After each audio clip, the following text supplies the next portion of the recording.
We're just remaking the Pantera fenders, giving them a little bit more flair. So we finally got the shop wheels in, got them protected right now, and basically made a new skeleton with a little bit more of a concave. Before we had some flat fenders, and the customer wanted more of a concave. So now we got it fitted right to the wheel, basically covered in tape to kind of give me an idea of how it's looking. I'll take my paper template over to some sheet metal, and then basically this was the old flat fender that I just threw through the shrinker stretcher and the English wheel to give it some kind of shape to see how it would look, and we like that look, so I'm trying to recreate that and do the whole car that way now. You can look at the back end here and basically see how just flat that is.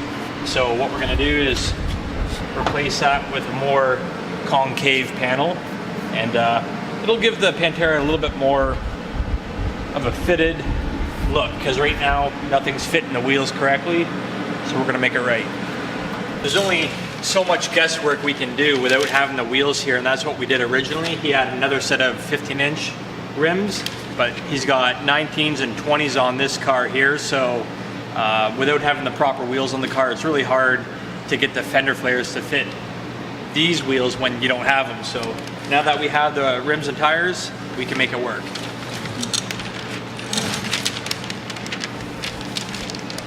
This is all just rough kind of sketching right now, and once I template this onto my sheet metal, I'll give it like a inch overhang on each end, because once I put it through the English wheel and the shrinker stretcher, my whole shape is going to change on me again. So instead of having little pieces, which you could do this in sections, I'm going to try to do a larger portion, and then I'll do the end caps last. But hopefully I can get one big piece done and I'm not having to go piece by piece, but we'll see what happens. It's quite a bit of shape.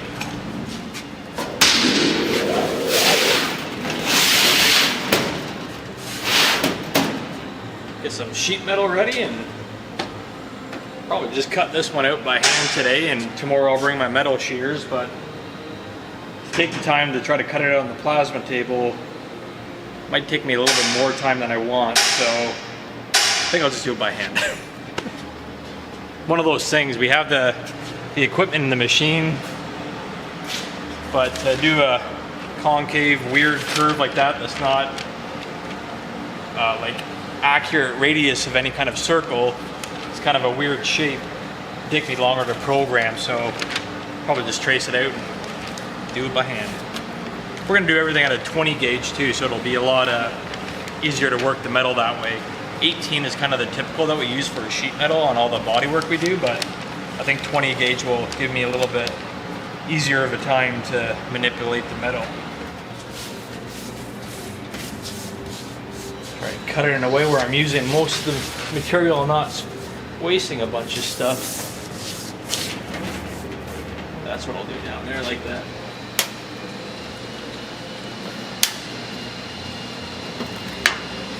This is just going to be a rough cut. I got about a ½ inch of extra material on the outside edge too, so if I get it in the first go, that'll be awesome, but I'm going to treat this one as a test panel. Just getting set up over here now to do some English wheeling. So basically what we're going to do is take this, run it through the English wheel a couple of times, and eventually it'll start to contour, and we'll just keep shaping it, shrinking, stretching, doing whatever we have to do to make it fit. That's where I'm at.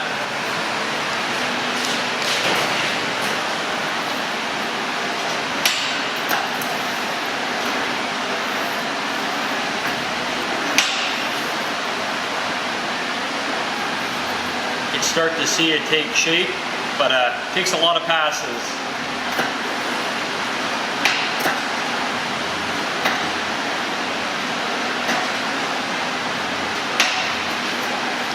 Really starts to bend your panel as you're working it, so you got to go back over, shrink it a little bit. You might have to hammer it down, but Pass after pass.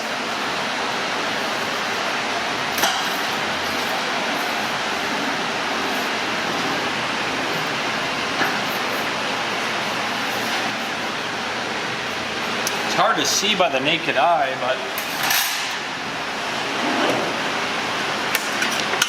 once you take your straight edge, you start to see slight curve there. Very hard to see. This side might be more prominent. So you can see how it rocks. Wow. Takes a lot.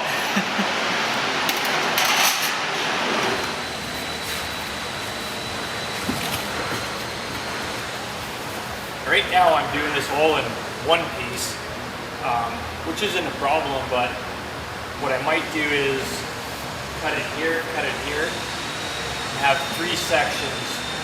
That'll be a little bit easier to work with than trying to get it all done in one. But this is the first one, so we'll try to do this. And it might be 3 pieces, it might be 4, it might be 5 pieces, who knows.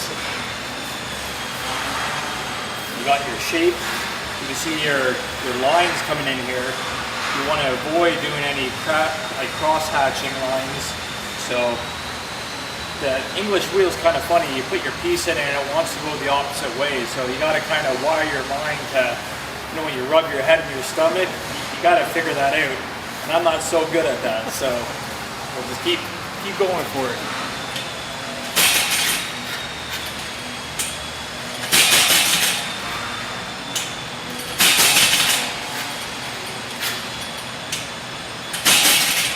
So as I'm rolling it, the material has nowhere to go, so your piece starts to really warp on you. So by shrinking it, when I'm putting it through here, it's stretching and flattening the metal. So by shrinking it, I'm bringing it kind of back into place. So you gotta really have a vision for what you want to do, because if you can't see it in your head, you're never gonna have a piece.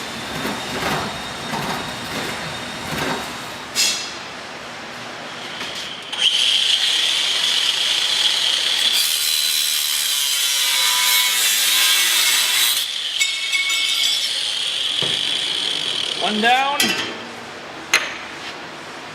Just working on the rear scoop now for the Pantera. Got the wide body on the passenger side pretty much kind of where I want it. But on the rear of the car, it looked a little boring. I made a cap to kind of finish this off. But in my opinion, it needs a little something more. So I came up with a scoop idea. It's basically going to go in there like that. It's all going to be capped up. That way you can see the back tire.